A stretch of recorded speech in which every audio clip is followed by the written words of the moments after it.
So I went to go see The Square recently, and this was the 2017 Palme d'Or winner from the Cannes Film Festival, and this is from Sweden, and this, to explain it simply, it's about, an art curator in Sweden who runs a modern art museum and wants to bring this exhibit called The Square, and now what this exhibit supposedly is when people go inside of the square, they're all equal and they're all, the same in a sense, and sort of about, a controversy that goes on during the promotion of the square. Now I say sort of the point of it because this movie has many different plot points throughout it.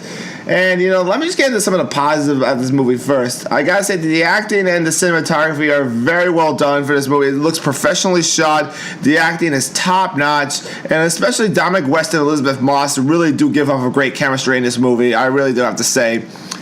However, let's get into the plot points. Now, I will say this, there are times in this movie where the plot really does work out, but the problem is that, it's not really centralized. Instead, there's a bunch of, these mini sub-stories throughout the movie, but they never really go anywhere. They never have any sense of ending to them at all, and I would be fine with that, except the problem is each of those plots are set up to the point where you're supposed to kind of get an ending.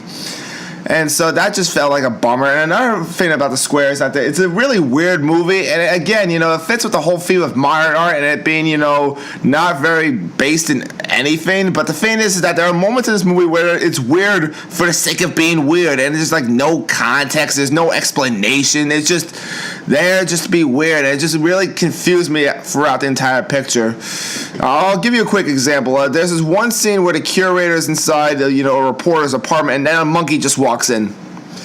And now this is not a spoiler because it's in the trailer, but why? Why is there a monkey in the apartment? There's no context to that. There's no explanation. We don't get anything about that ever again in the movie, pretty much. So, yeah, that doesn't make sense at all.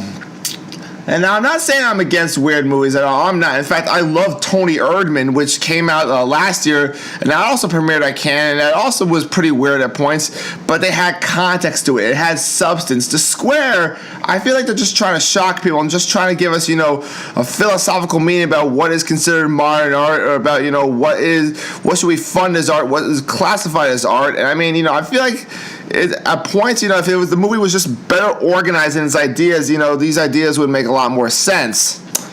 So at first, when I walked out of Square, I was conflicted about what I wanted to give the score about it. And at first, I was just going to give it no rating since, it had a lot of, it was torn on the philosophical points about it. But then after thinking about this movie, I decided I was going to give this a 6. Now, I know that seems pretty harsh for a Palme d'Or winner, but, I'm not afraid to express my opinion ultimately. I mean, just because you win a top prize at something doesn't mean you're going to be necessarily the best out of that festival. I mean, for example, I thought that Beguiled and Good Time were much better movies than The Square because they knew what they were in a sense. And there's going to be another film I'm going to be reviewing that also premiered at Cannes that I thought was a way better film than The Square. Now, just for some context here, this film is, since it's from Sweden, it's mostly spoken in Swedish. However, there are moments in the movie where it's spoken in English. So, yeah, some of you audience members may feel at home about that. Also, this movie is 2 hours and 22 minutes long, if I'm not mistaken, which is pretty dang long, I gotta say. So, hopefully you have some patience to watch this movie if you're interested. So, have you seen The Square? Let me know in the comments down below if you have. So, until again, this is White Rice signing off. I will see you people around. Bye.